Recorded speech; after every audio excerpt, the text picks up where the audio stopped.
थी, जापान की वो लड़की थी।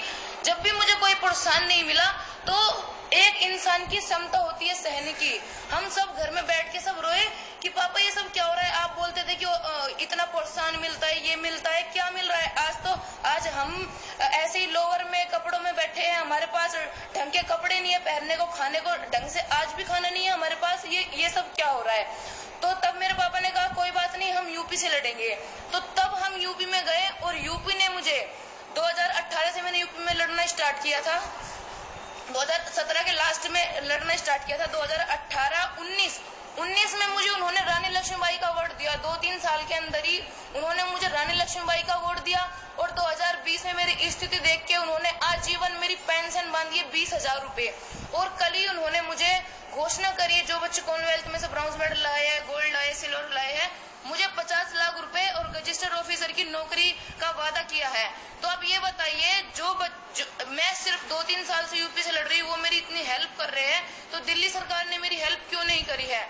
हरियाणा के बच्चे, मैं आपको बताऊं, मेरे ट्विटर पे आप योगेश्वर दत्त जी की ट्वीट देखिएगा, उन्होंने बताया है कि मैं खुद हरियाणा में होके दिल्ली में रहता था, तब मुझे दिल्ली सरकार ने भी मदद करी है और मेरी हरियाणा सरकार ने भी मदद करी है।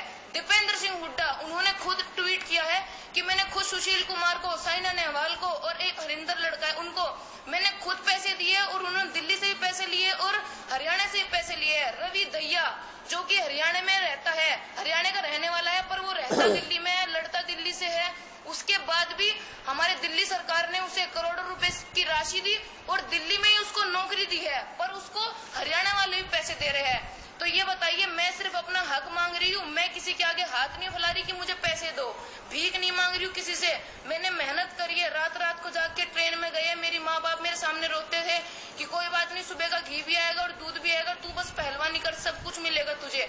उसके बाद भी मुझे कुछ नहीं मिल रहा है और मेरी उनसे कोई दुश्मनी नहीं है। मैं उनके पास खुद गई 2017 में, मेरे पास 18 में। मैंने कहा सर, मैं कोई मीडिया के पास नहीं गई हूँ पहले, ना मैं किसी अखबार वाले को कह रही हूँ, पहले मैं आपसे मिलना चाहती थी। मैंने पता नहीं कितने मीडिया वाले से या कितने ही सर से कहा कि मेरी अरविंद केजरीवाल जी से बात कराइए। उन्होंने कहा कि अपॉइंटमेंट मिलनी बहुत मुश्किल है। मैंने कहा हाथ जोड़ के रिक्वेस्ट है, मुझे उनसे मिलना है पहले। उन्होंने कहा ठीक है। 2018 में उन्होंने उनसे मेरी अपॉइंटमेंट करवाई तो मैंने उनको सारी बात बताई कि सर, मैं एक गांव से निकली हुई हूँ और मेरे पापा के एक और भाई है, मेरे पापा के माँ बाप भी है, उनका खर्चा भी मैं ही चला रही हूँ और मेरे घर का खर्चा भी मैं ही चला रही हूँ।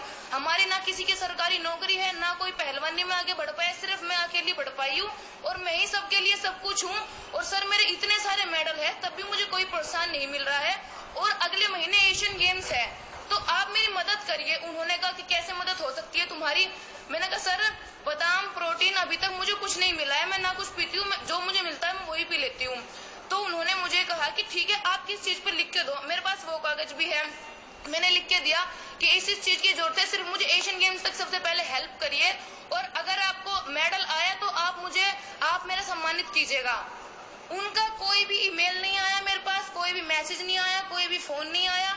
हमने 2-3 बार फोन किया, उन्होंने कहा मदद होगी। मदद कब होगी? तब एशियन गेम्स में मेडल आ गया, तब वो मुझे बुला रहे हैं वहाँ पे कि सारे बच्चों को प्रोत्साहन करिए, आपने बहुत अच्छा किया है और आप सब मेडल लाए हैं। मुझे अब क्या जरूरत है? और उसके बाद भी उन्हें मेरी ये बात इतनी लगी कि इस लड़की ने सबके सामने ये वाली बात क्यों कही कि